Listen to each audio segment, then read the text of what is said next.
Hello, math friends. Today we're talking about fraction sums, but I'd like to call it fun with fractions. Let's take a walk down memory lane. Doo-doo-doo, when we'd have a nice pretty whole and we'd chop it into two pieces and one of those pieces would be shaded and we'd be asked to identify it. It's 1/2.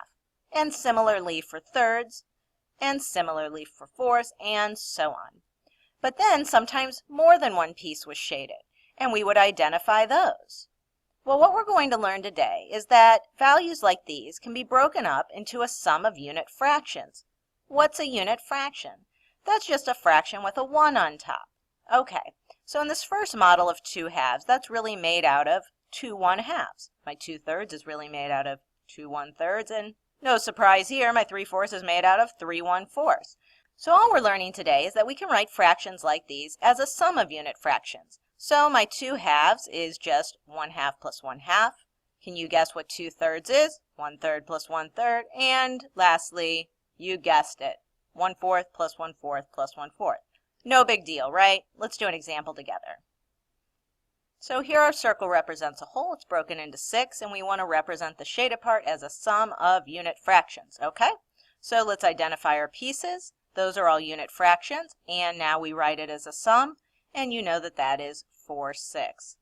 Pretty amazing. One more. Okay, here we have 2 strips, but they each represent one whole. They're separated into fifths. So let's do it again. Each of these is a fifth. Add them all up. What do we end up with? 1, 2, 3, 4, 5, 6, 7 fifths, right? So here's one more thing I want to go over with you today. What if we weren't asked to write it as a sum of unit fractions? What if instead we were asked to write it as a sum of fractions? So maybe we don't have to write out all of the 1/5. Maybe we could group them in different ways. So what if these first 4 I just wrote as 4/5? And these next 2 I wrote as 2/5. And then this last one, of course, I can just leave the way it is. Well, that's still 7/5. Now, could we write it another way? Sure. I could group this 2/5 and 1/5, and we could write that as 4/5 plus 3/5, and it would still be 7/5. And there's still other ways you could write this. And just for fun, you could try. But for now, I will leave you to have fun with fractions.